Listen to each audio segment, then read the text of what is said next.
Hello everyone, my name is Sunil Kumar and I will tell you some important question with explanation which are most important for all competitive exams. मैं कुछ questions आपके सामने discuss करूंगा जो बहुत ही ज़्यादा important है किसी भी कम्पिटिटिव एग्जाम के लिए। जीएस के कुछ क्वेश्चन हैं, 20 क्वेश्चन सिलेक्टेड क्वेश्चन हैं, तो वीडियो को पूरा देखें। चलो शुरू करते हैं। हमारा आज का पहला क्वेश्चन, निम्नलिखित में से कौन सा सौरमंडल का भाग नहीं है? क्षुद्र ग्रह, धूमकेतु ग्रह और निहारिका। इनमें से बताना है सौरमंडल का भाग कौन सा नहीं है। तो सौरमंडल क्या होता है, किससे मिलकर के बनता है? तो सौरमंडल आपको पता है कि ग्रह है, उपग्रह है, तारे है, चंद्रमा है, धूमकेतु है, क्षुद्र ग्रह है, इन सबसे मिलकर के सौरमंडल का निर्माण हुआ है। लेकिन जो निहारिका है वो आपका सौरमंडल का भाग नहीं है। तो हमारा ऑप्शन नंबर ए करेक्ट हो जाएगा। ऑप्शन नंबर डी हमारा क्या हो जाएगा, करेक्ट हो जाएगा। सूर्य की सतह पर कौन सा तत्व हाइड्रोजन के अलावा बहुतायत से पाया जाता है? एक तो सूर्य की सतह पर हाइड्रोजन पाया जाता है और इनमें से पूछा गया है कि जो दूसरा जो आपका जो तत्व है वो कौन सा पाया जाता है। तो सूर्य की सतह का जो तापमान है वो बहुत ज्यादा गर्म होता है, लगभग 6000 डिग्री सेल्सियस टेम्परेचर सूर्य की सतह का पाया जाता है। 6000 डिग्री सेल्सियस सूर्य की सतह का तापमान पाया जाता है। कितना? 6000 डिग्री सेल्सियस, जिसके कारण कि यहाँ पे कोई भी वस्तु ठोस अवस्था में नहीं पाई जा सकती है। इसलिए यहाँ पे जो है सबसे ज्यादा मात्रा में हाइड्रोजन और हीलियम पाए जाते हैं और कुछ मात्रा में कार्बन डाइऑक्साइड गैस भी होती है। तो हमारा ऑप्शन नंबर ए इसका करेक्ट हो जाएगा।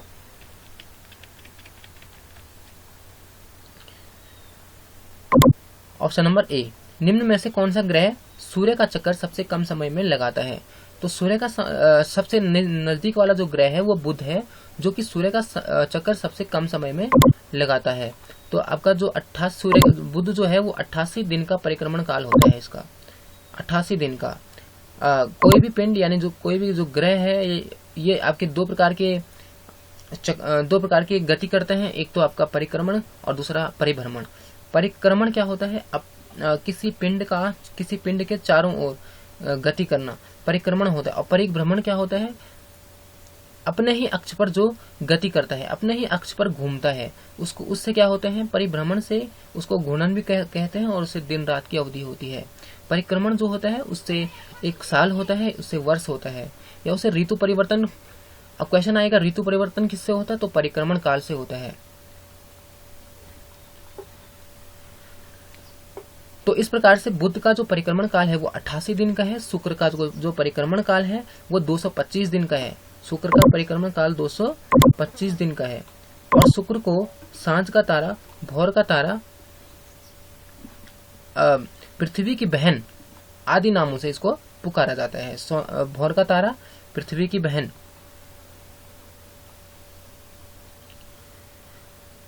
उसके बाद आपका पृथ्वी है। पृथ्वी आपको पता है, पृथ्वी 24 दिन में इसका 24 घंटा इसका परिभ्रमण काल होता है और परिक्रमण काल इसका 365 दिन का होता है। उसके बाद मंगल ग्रह है। पृथ्वी को नीला ग्रह भी कहा जाता है। और फिर मंगल ग्रह है। मंगल ग्रह एक इसको लाल ग्रह भी कहते हैं और इसका जो परिक्रमण काल जो होता है वो 686 दिन का होता है। 686 दिन का।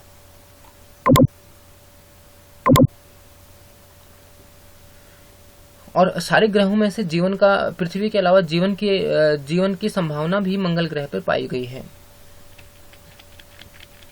तो ये वाला क्वेश्चन भी हो गया। इस क्वेश्चन का सही जवाब है ऑप्शन नंबर ए, बुध।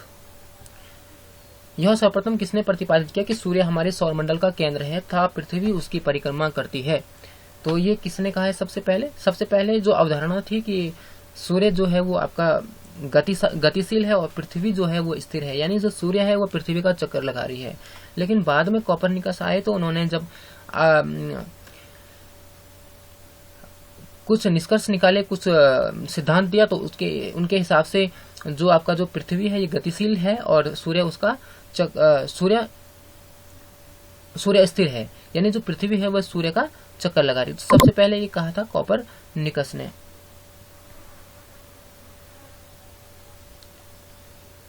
अगला क्वेश्चन नंबर 5, पृथ्वी की आंतरिक संरचना में सबसे नीचे क्रोड में कौन से तत्व पाए जाते हैं? पृथ्वी की आंतरिक संरचना यानी पृथ्वी के अंदर, पृथ्वी के भूगर्भ में कौन कौन से तत्व पाए जाते हैं, कौन कौन से धातुएं उसमें पाए जाते हैं। तो धातुएं और तत्वों के जो हिसाब से पृथ्वी के आंतरिक भाग को कुछ भागों में बांटा गया है। इसको मुख्य रूप से 3 भागों में बांटा गया है। तो 3 भागों में बांटा गया है। कौन कौन से 3 भाग? तो इसको 3 भाग इसके इस तरीके से हम माना, ये पृथ्वी है, पृथ्वी का भूगर्भ है, इस तरीके से इसके 3 भाग कर देते हैं। ये इसके इस प्रकार से 3 भाग होते हैं।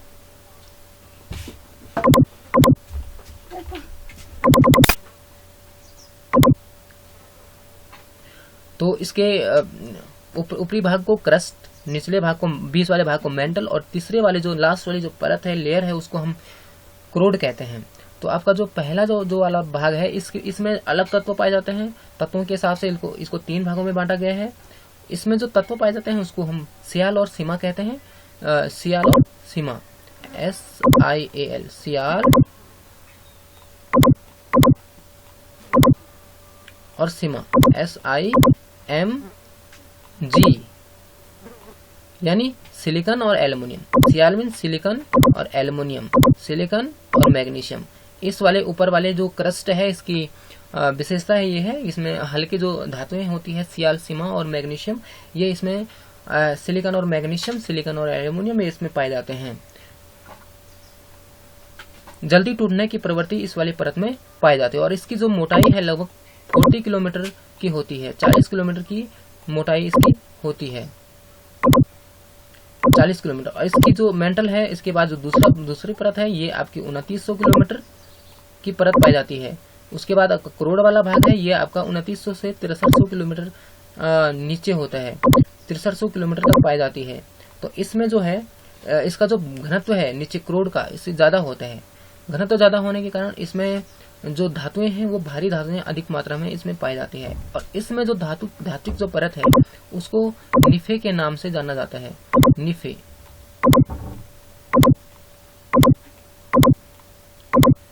निफे यानी निकिल और फेरस, निकिल और फेरस यानी निकिल और लोहा। इसमें जो भारी धातुएं हैं, निकिल और लोहा, इसमें बहुतायत में पाया जाता है। तो आपको ये सारे क्वेश्चन समझ में आए होंगे। उसके बाद जो आपका जो क्रस्ट है और जो मेंटल है, एक क्वेश्चन ये भी बनता है, क्रस्ट और मेंटल के जो बीच का जो ये वाला जो भाग होता है, जो डिवाइड करता है क्रस्ट और मेंटल को, तो इसको कहते हैं मोरहो विशिष्ट विसंगति असंबद्धता, इस वाले भाग को। उसके बाद जो नीचे वाला जो क्रोड और मेंटल को जो डिवाइड कर रहा है, इसको हम गुटेन वर्ग असंबद्धता कहते हैं। कभी कभी क्वेश्चन आता है कि मेंटल और क्रोड के बीच के भाग को क्या कहा जाता है, तो इसको गुटेन वर्ग असंबद्धता कहा जाता है। तो आई होप आपको ये सारे क्वेश्चन इसमें क्लियर हुए होंगे। जो आपकी क्रस्ट की मोटाई है वो 40 किलोमीटर है, आपकी जो मेंटल की मोटाई है वो 2900 किलोमीटर है, आपकी जो क्रोड की है वो 6300 किलोमीटर की इसकी मोटाई होती है।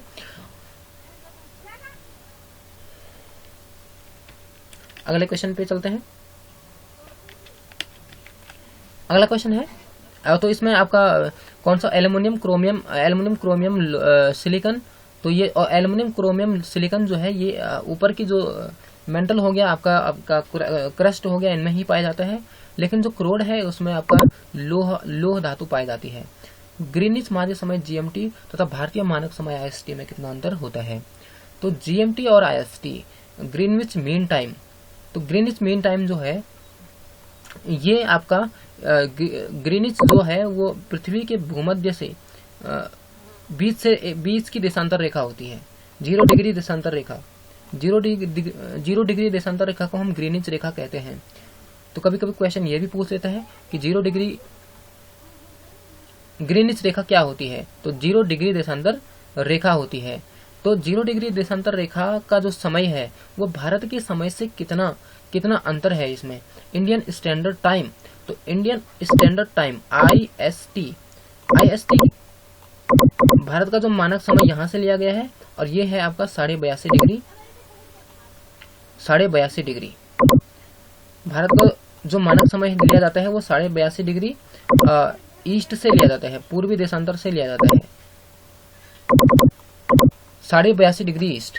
तो भारत का जो मानक समय 82.5 डिग्री ईस्ट से लिया जाता है। इसमें जो आपका और प्रत्येक हमें देशांतरों की संख्या 360 होती है।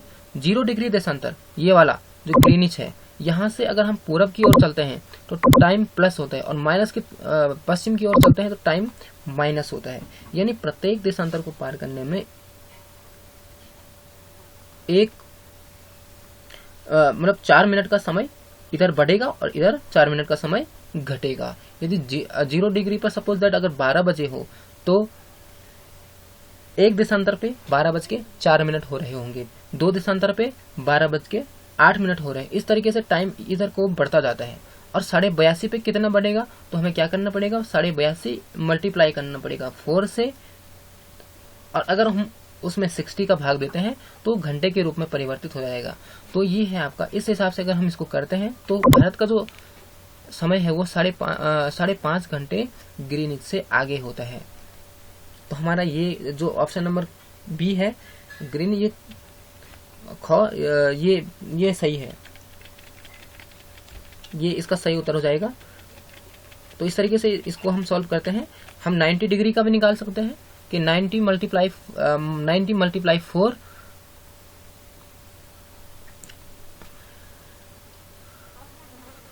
अगला क्वेश्चन, यूरोप में आल्प्स, उत्तरी अमेरिका में रॉकीज और दक्षिणी अमेरिका में एंडीज किसका उदाहरण है। तो ये आपका कुछ ये पर्वत हैं सारे, ये आपके वलित पर्वत हैं। और वलित पर्वत क्या होते हैं, वलित पर्वत मोरदार पर्वत, इनको लहरदार और मोरदार पर्वत के नाम से भी इनको जाना जाता है। प्लेट विवर्तनिक प्रक्रिया के परिणाम स्वरूप प्लेट टेक्निक थ्योरी, जो कि मॉर्गन और मैकेंजी पार्कर ने सन 1967 ईस्वी में दिया था। 1967 किसने दिया था, मैकेंजी पार्कर और मॉर्गन ने। क्या होती है ये प्लेट टेक्निक थ्योरी, तो ये क्या होती है, पृथ्वी के जो धरातल है उसमें कुछ विभिन्न प्रकार की जो गतिविधियां होती है, उन गतिविधियों के कारण जो पर्वत होते हैं या जो महाद्वीप होते हैं इनमें धंसाव या फिर किसी प्रकार की गति होती है। इसमें कुछ गतियां होती है जिसको कहा गया है एक अभिसारी गति और दूसरी अपसारी। अपसारी और अभिसारी, अपसारी अभिसारी, शॉर्ट में लिखता हूं अभिसारी। ये 2 प्रकार की गतियां होती है। अपसारी गति में क्या होता है, एक प्लेट, माना एक प्लेट ये है, एक प्लेट का मतलब लगा लो, आपकी चट्टान लगा लो, एक प्लेट जब दूसरे प्लेट से दूर हटती है, ये प्लेट अगर इससे दूर हटी तो ये प्रक्रिया होगी आपकी अपसारी। और अभिसारी क्या होती है, एक प्लेट दूसरे प्लेट की ओर आती है, मतलब कोई प्लेट इधर है वो इधर खिसक रही है, दोनों प्लेट आकर्षित हो रही है, इसको हम अभिसारी प्रक्रिया प्रोसेस कहते हैं।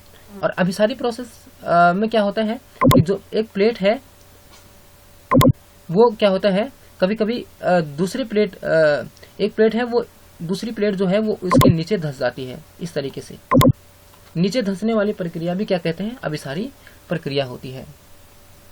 तो अपसारी प्रक्रिया क्या होती है, जब एक प्लेट दूसरी प्लेट से दूर हटती है उसे अपसारी कहते हैं, और एक के नीचे दूसरी प्लेट धंस जाती है तो उसको अभिसारी प्रक्रिया कहते हैं। और इन्हीं प्रक्रियाओं के कारण वलित पर्वतों का निर्माण हुआ है। अभिसारी और अपसारी प्रक्रियाओं के कारण वलित पर्वतों का निर्माण हुआ है। वलित पर्वत क्या होते हैं, चट्टान खिसक करके इस आकृति की हो जाती है, इस प्रकार की आकृति की हो जाती है, इसमें मोड़ पड़ जाते हैं, और ये होता है आपका संपीड़न के कारण। संपीड़न के कारण वलित पर्वतों का निर्माण हुआ है। अब वलित पर्वत जो है, ये कुछ उदाहरण जो है इन्होंने दिया है। यूरोप में आल्प्स, उत्तरी अमेरिका में रॉकीज और दक्षिण अमेरिका में एंडीज इसका उदाहरण है। अगर क्वेश्चन आता है एंडीज क्या है, तो एंडीज दक्षिणी अमेरिका में एक जो पर्वत है, ये बहुत ही लंबी पर्वत श्रृंखला है। सबसे लंबी, विश्व में सबसे लंबी पर्वत श्रृंखला कौन सी है, तो एंडीज। क्वेश्चन नंबर इस तरीके से भी बनता है क्वेश्चन कि विश्व में सबसे बड़ी पर्वत श्रृंखला कौन सी है, एंडीज है। इसके बाद कुछ और एग्जाम्पल है, जैसे भारत में हिमालय पर्वत जो है वो वलित पर्वत का एग्जाम्पल है। यूराल पर्वत जो है वो आपका एशिया महाद्वीप और यूरोप महाद्वीप में है, वो भी आपका वलित पर्वत का एग्जाम्पल है ग्रेट डिवाइडिंग रेंज, ये ऑस्ट्रेलिया में पड़ता है और ये भी आपका वलित पर्वत है। एटलस, एटलस जो है अफ्रीका में पड़ता है, ये भी आपका वलित पर्वत होता है। थोड़ा ब्लॉक पर्वत को भी हम समझ लेते हैं। ब्लॉक पर्वत क्या होता है? तो ब्लॉक पर्वत जो होता है वो भूगर्भ में होने वाले तनाव और खिंचाव के कारण होता है। इसका जो निर्माण है वो तनाव और खिंचाव के कारण होता है। आपको क्वेश्चन आ सकता है कि ब्लॉक पर्वत का निर्माण कैसे होता है? तो ये आपका तनाव और खिंचाव के कारण होता है। और वलित पर्वत का जो निर्माण है वो किस प्रकार से हुआ है? वो संपीड़न के कारण होता है।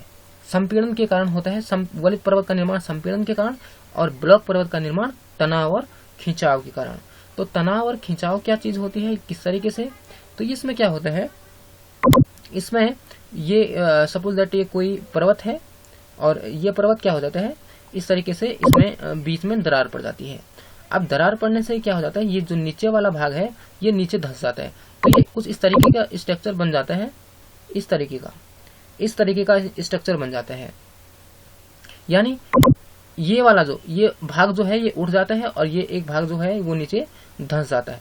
यहाँ से अगर ये दरार पड़ी, ये नीचे ये पूरा टूट जाता है और नीचे ये धरातल में धंस जाता है। मतलब ये भाग जो ये धरातल का हो जाता है, फिर ये धरातल बन जाता है। ये टॉप, इसका जो टॉप है ये इस तरीके से बन जाता है। इसको हम ब्लॉक पर्वत कहते हैं। तो ये आपका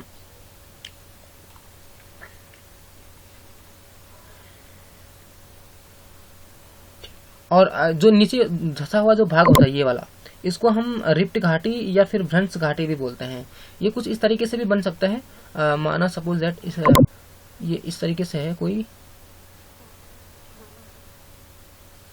इस तरीके से कोई पर्वत है, तो इसमें एक दरार यहाँ पड़ी और एक दरार यहाँ पड़ी, दो जगह से दरार पड़ जाती है। तो ये कुछ इस तरीके से बन जाता है। कुछ इस तरीके की आकृति भी इसमें बन सकती है।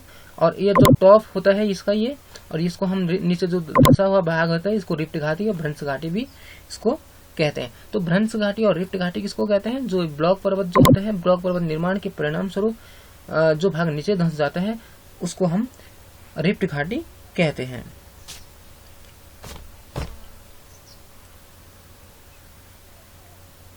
कुछ एग्जाम्पल हैं ब्लॉक पर्वत के, कुछ एग्जाम्पल हैं जैसे कि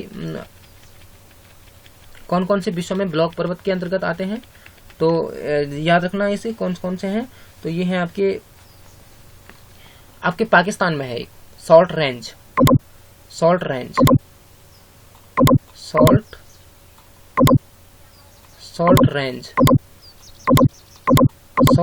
आपका पाकिस्तान में। उसके बाद ब्लैक फॉरेस्ट जर्मनी में आपका ब्लैक फॉरेस्ट, इसको नोट डाउन करते चलिए। मैं जिस तरीके से बोल रहा हूँ, ब्लैक फॉरेस्ट आपका जर्मनी में है। वॉसजेस आपका फ्रांस में, हर्स्ट पर्वत आपका यूरोप में, और वसाच रेंज यूएसए में। वसाच रेंज यूएसए संयुक्त राज्य अमेरिका में कौन सा पर्वत है? वसाच रेंज। तो ये कुछ इसके एग्जाम्पल्स हैं। आपको पता है कि राइन जो नदी है, राइन नदी जो है वो आपका रिफ्ट घाटी से होकर के बहती है। उसका जो घाटी है वो रिफ्ट घाटी है। जैसे भारत में आती है कि दो ऐसी नदियां जो नाम बताइए जो भ्रंश घाटी से होकर के बहती है, तो नर्मदा और ताप्ती। अब भ्रंश घाटी आपको पता है भ्रंश घाटी क्या होती है। तो अगले क्वेश्चन की ओर चलते हैं।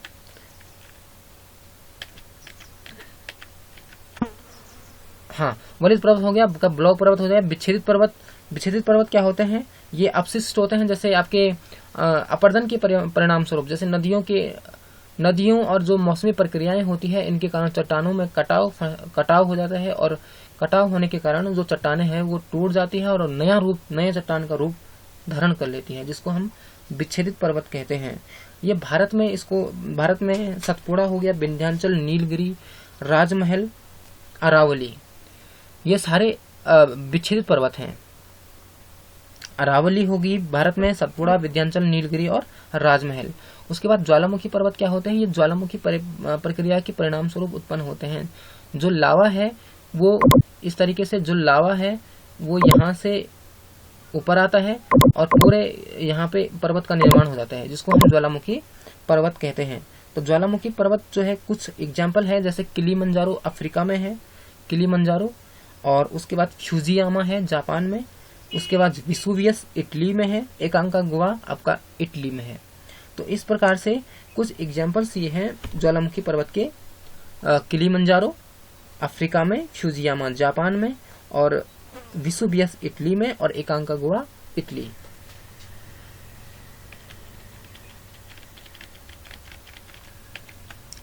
अगले क्वेश्चन की ओर चलते हैं। कौन सी पर्वत श्रृंखला विश्व में सबसे बड़ी है? तो अभी मैंने आपको बताया था कि विश्व में इनमें से कौन सी पर्वत श्रृंखला बड़ी है, तो कौन सी है? एंडीज पर्वत श्रृंखला बड़ी है। तो आपको ये हिमालय, रॉकीज और आल्प्स, ये कौन से पर्वत दिख रहे हैं? ये आपके वलित पर्वत हैं। पृथ्वी के, अगला क्वेश्चन है, पृथ्वी के वायुमंडल का सर्वाधिक घनत्व किस पर्वत में पाया जाता है? तो वायुमंडल के स्तर अलग अलग होते हैं। वायुमंडल वहाँ की मौसमी गतिविधियां, वहाँ के जो लक्षण होते हैं वो अलग अलग दिखते हैं वायुमंडल के। जिस तरीके से उनको 5 भागों में डिवाइड किया गया है। 5 भाग कौन कौन से हैं? तो आपका पहले क्षोभ मंडल आता है, क्षोभ मंडल, दूसरा आपका समताप मंडल आता है, समताप, तीसरा आपका मध्य मंडल आता है, मध्य, और चौथा आपका आता है आयन मंडल,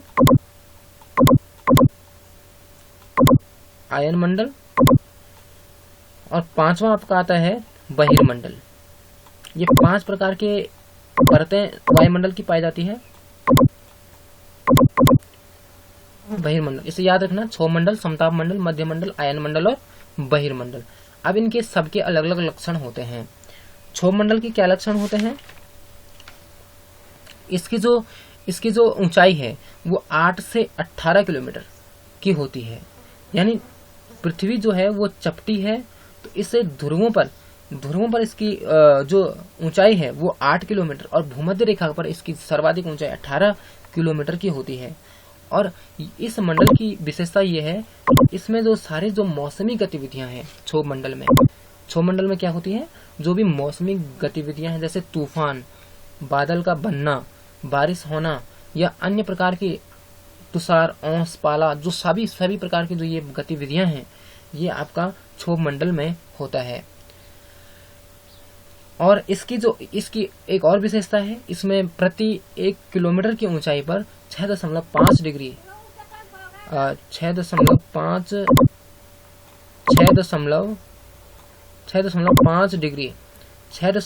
डिग्री सेल्सियस टेम्परेचर कम होता है।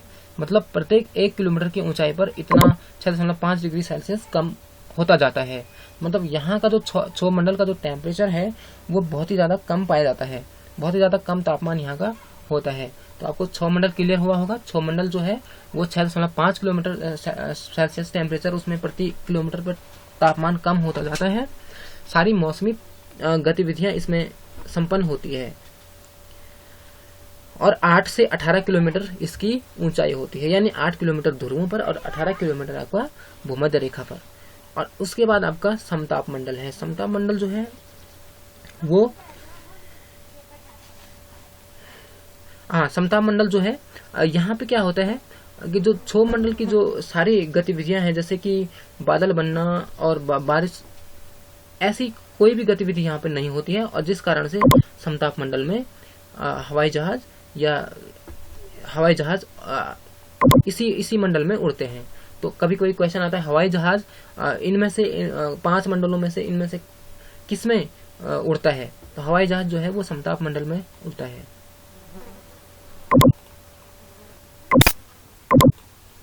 तो समताप मंडल, इसकी जो ऊंचाई होती है 50 किलोमीटर की होती है। मतलब 50 किलोमीटर इसकी मोटाई होती है इस परत की। तो इसमें जो होता है तापमान ऊंचाई के हिसाब से, क्षोभ मंडल में ऊंचाई के हिसाब से तापमान में गिरावट आती है, कम होता है। लेकिन समताप मंडल में जैसे जैसे ऊंचाई बढ़ती है वैसे वैसे तापमान इसमें बढ़ता जाता है। क्यों बढ़ता है? क्योंकि समताप मंडल के और मध्य मंडल के जो बीच वाला भाग है, समताप और मध्य मंडल के जो बीच वाला भाग है, इसमें आपकी ओजोन परत पाई जाती है।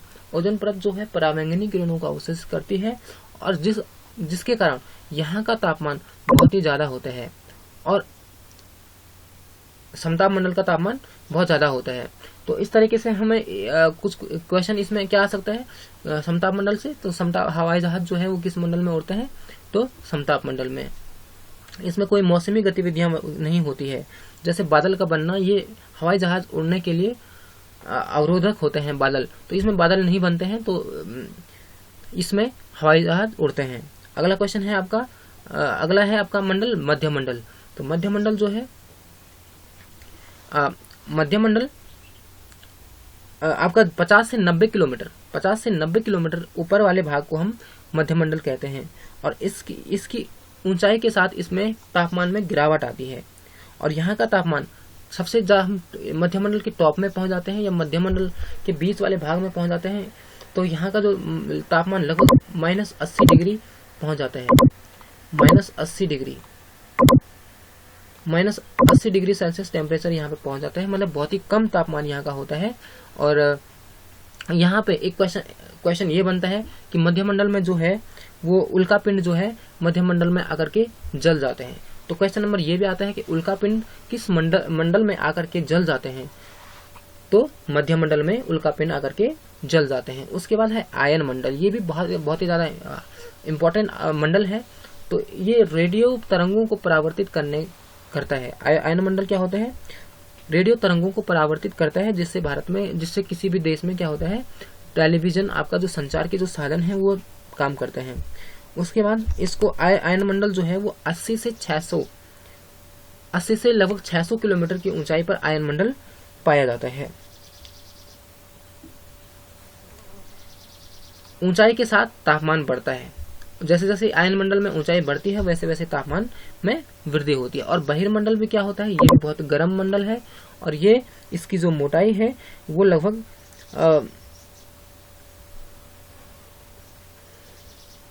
वो इसकी मोटाई जो है वो लगभग 5000 लगभग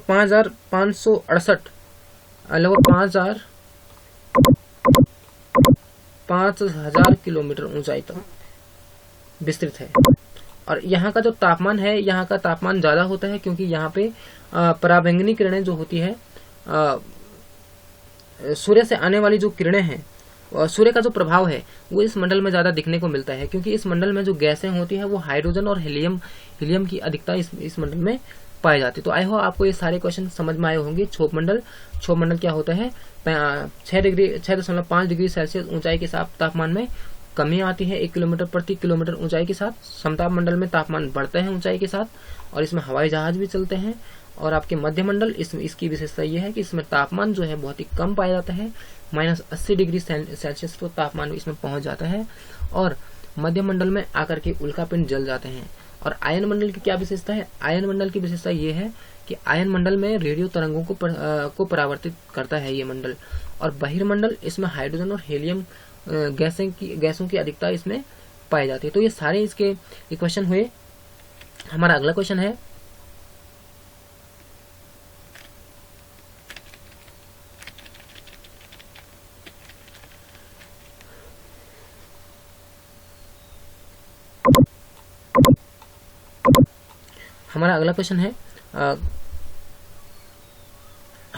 क्वेश्चन नंबर इसका हो गया आपका, पृथ्वी के वायुमंडल का सर्वाधिक घनत्व किस परत में पाया जाता। अब अंदाजा लगा लो आप घनत्व किस में पाया जाएगा ज्यादा। इसमें जहाँ पे बहुत ही ज्यादा मौसमी जो प्रक्रियाएं होती है, बादल का बनना, वर्षा, तुषार, पाला और जो भी है, वहां पे सबसे ज्यादा घनत्व पे इसका पाया जाएगा। तो यहाँ पे ये मौसमी गतिविधियां जो होती है वो क्षोभ मंडल में होती है, तो क्षोभ मंडल में सबसे ज्यादा घनत्व पाया जाता है। अगला क्वेश्चन है, निम्न में से कौन सी नहर बाल्टिक सागर को उत्तरी सागर से अलग करती है। तो बाल्टिक सागर को उत्तरी सागर से अलग कौन सी नहर करती है, तो ये करती है आपकी कील नहर। कील नहर बाल्टिक सागर को उत्तरी सागर से अलग करती है। अब यहाँ पे जो स्वेज नहर है ये किसको अलग करती है, तो ये लाल सागर और भूमध्य सागर को अलग करती है। तो याद रखना लाल सागर, स्वेज नहर क्या है, लाल सागर और भूमध्य सागर। भूमध्य, लाल सागर और भूमध्य सागर को सुएज नहर अलग करती है। पनामा नहर जो है वो दो महाद्वीपों को अलग करती है, दो महाद्वीपों उत्तरी अमेरिका को दक्षिणी अमेरिका से अलग करती है। पनामा नहर उत्तरी अमेरिका को दक्षिणी अमेरिका से अलग करती है, और सुएज नहर जो है वो लाल सागर को भूमध्य सागर से अलग करती है। और कील नहर जो है वो दे रखे है कि बाल्टिक सागर को उत्तरी सागर से ये अलग करती है। और सू नहर जो है वो सुपीरियर झील को, ये संयुक्त राज्य अमेरिका में है, सुपीरियर झील को ह्यूरन झील से अलग करती है। ह्यूरन झील और सुपीरियर झील को मतलब इसको अलग करती है। कहाँ पे है? यूएसए में है, मतलब संयुक्त राज्य अमेरिका में है, और ये कनाडा के और संयुक्त राज्य अमेरिका के दोनों के अधिकार में है। अगले क्वेश्चन पे आते हैं। हवा के तेज वेग से बने रेतीले टीले को क्या कहते हैं? हवा के तेज वेग से बने रेतीले टीले को क्या कहते हैं? तो हवा जो है अपने तीन कार्य करती है, अपर्दन का, निक्षेप, परिवहन का और निक्षेपण का।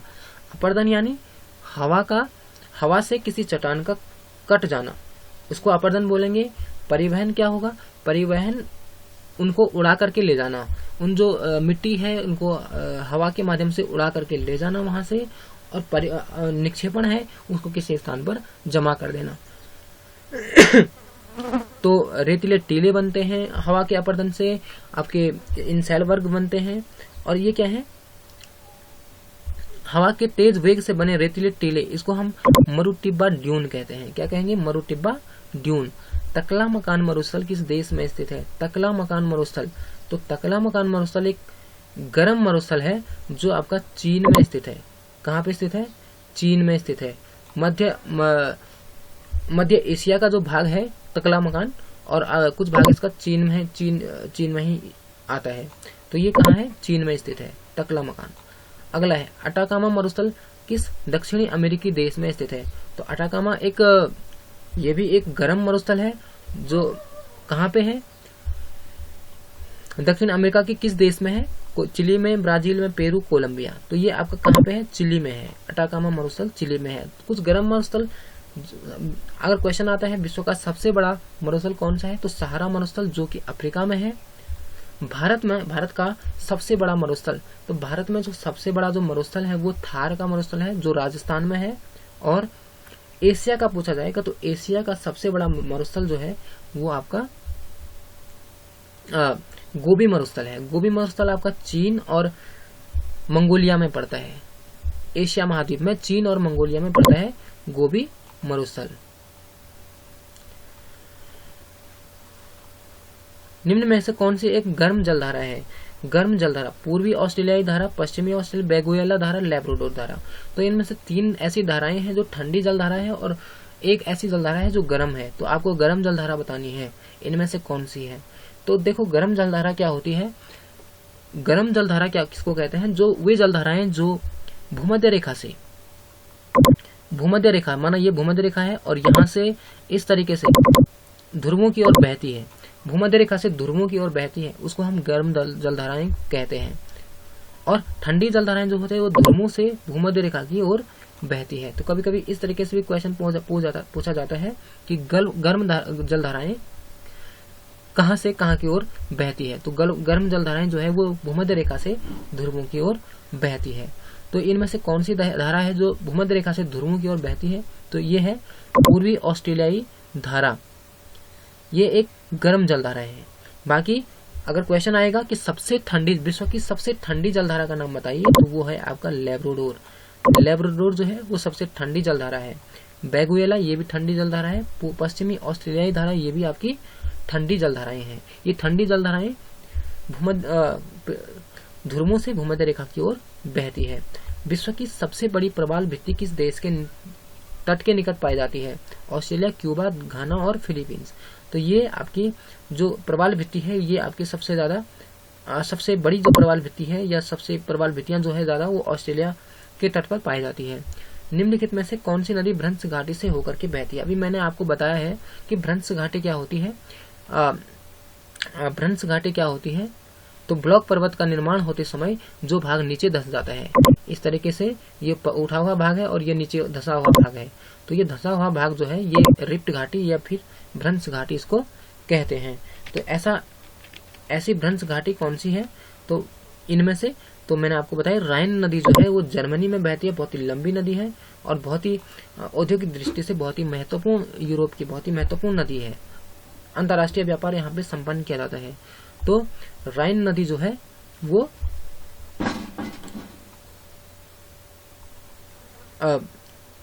भ्रंश घाटी से होकर के बहती है। और भारत में कौन सी नदी भ्रंश घाटी से होकर के बहती है? तो भारत में नर्मदा और ताप्ती नदियां, नर्मदा और ताप्ती नदी भ्रंश घाटी से होकर के बहती है। दक्षिण अमेरिका के शीतोष्ण घास के मैदानों को क्या कहते हैं? दक्षिण अमेरिका के, देखो यहाँ पे कुछ घास के मैदान दे रखे हैं, ये सारे घास के मैदान है, सवाना, पंपास, प्रेयरी और वेल्ड। ये सारे कभी कभी दक्षिण अमेरिका की पूछ लेता है, कभी कभी अफ्रीका की पूछ लेता है, कभी कभी अर्जेंटीना की, कभी कभी उत्तरी अमेरिका की घास के मैदान पूछ लेता है। तो हम बात करते हैं, ये जो सवाना जो दिख रहा है आपको, ये सवाना कहाँ का है? तो सवाना जो घास का मैदान है ये अफ्रीका में घास के मैदान को सवाना कहते हैं, और पंपास जो है वो अर्जेंटीना में पंपास कहते हैं, और प्रेयरीज उत्तरी अमेरिका में घास के मैदान को प्रेयरीज कहते हैं। तो अफ्रीका में सवाना घास के मैदान को सवाना कहते हैं, अर्जेंटीना में पंपास और उत्तरी अमेरिका में प्रेयरीज कहते हैं, और आपका दक्षिणी अमेरिका में कहते हैं वेल्ड। तो इसका ऑप्शन नंबर डी यानी वेल्ड ये करेक्ट हो जाएगा। दक्षिण अमेरिका के शीतोष्ण घास के मैदान को वेल्ड कहते हैं। ऑस्ट्रेलिया में स्थित काल गुल्ली किसके लिए विख्यात है? तो ऑस्ट्रेलिया में जो काल गुल्ली है वो स्वर्ण के उत्पादन के लिए, सोने के उत्पादन के लिए विख्यात है, सोने की खान है। सबसे ज्यादा सोना कहाँ पाया जाता है? तो सबसे ज्यादा सोना अफ्रीका में पाया जाता है। भारत में सबसे ज्यादा सोना किस जगह पे पाया जाता है? तो कर्नाटक में। खान का नाम है कोलार, कोलार खान कर्नाटक में सबसे ज्यादा सोना भारत में पाया जाता है। अगला क्वेश्चन, निम्न में से कौन नवीकरणीय ऊर्जा का स्रोत नहीं है? तो नवीकरणीय मतलब जिनको एक बार प्रयोग करने पर दोबारा प्रयोग में ला सकते हैं, वे संसाधन या वे साधन जिनको एक बार प्रयोग में लाने के बाद दोबारा प्रयोग में लाया जाए उनको हम नवीकरणीय ऊर्जा की स्रोत कहते हैं। तो इनमें से बता रहा है कि कौन सा नहीं है, नहीं पूछ रहा है। तो हम पहले देखते हैं कि कौन कौन से नवीकरणीय हैं। तो जल विद्युत, इसका हम एक बार इस्तेमाल करते हैं, दोबारा इस्तेमाल कर सकते हैं, ये आपका नवीकरणीय है। सौर ऊर्जा, इसका भी हम दोबारा इस्तेमाल करते हैं। पवन ऊर्जा, इसका भी हम दोबारा इस्तेमाल करते हैं। लेकिन ईंधन, कोष्ठिका, इन लकड़ी जो है इसका हम दोबारा इस्तेमाल नहीं करते हैं। एक बार जल गई दोबारा हम इसका इस्तेमाल नहीं कर सकते हैं। तो ये आपका नवीकरणीय ऊर्जा का स्रोत नहीं है। दक्षिण भारत का मैनचेस्टर किसको कहा जाता है? तो दक्षिण भारत का मैनचेस्टर किसको कहा जाता है? मदुरई, कोयम्बटूर, बेंगलुरु और चेन्नई। मैनचेस्टर क्या होता है? जहां पे सूती वस्त्र का सबसे ज्यादा उत्पादन किया जाता है। तो मैनचेस्टर है कहाँ? तो ये मैनचेस्टर आपका ब्रिटेन में है। ब्रिटेन के एक शहर को, ब्रिटेन के एक क्षेत्र को मैनचेस्टर के नाम से जाना जाता है। यहाँ पे सूती वस्त्र की बहुलता पाई जाती है, सूती वस्त्र उद्योग ज्यादा है। कपास का उत्पादन अत्यधिक मात्रा में होता है। तो दक्षिण भारत का मैनचेस्टर जो है वो कोयम्बटूर को कहा जाता है, और उत्तरी भारत का मैनचेस्टर जो है वो लखनऊ को कहा जाता है। सॉरी, लखनऊ, कानपुर। उत्तरी भारत का जो मैनचेस्टर है वो कानपुर को कहा जाता है, कानपुर। और भारत का जो मैनचेस्टर है वो अहमदाबाद है, गुजरात में पड़ता है अहमदाबाद। भारत का, संपूर्ण भारत का मैनचेस्टर पूछेगा तो अहमदाबाद। और दक्षिणी भारत का कोयम्बटूर, उत्तरी भारत का आपका कानपुर हो जाएगा। तो आई होप आपको सारे क्वेश्चन समझ में आया होगा। अगर वीडियो अच्छी लगी तो लाइक कीजिएगा। धन्यवाद।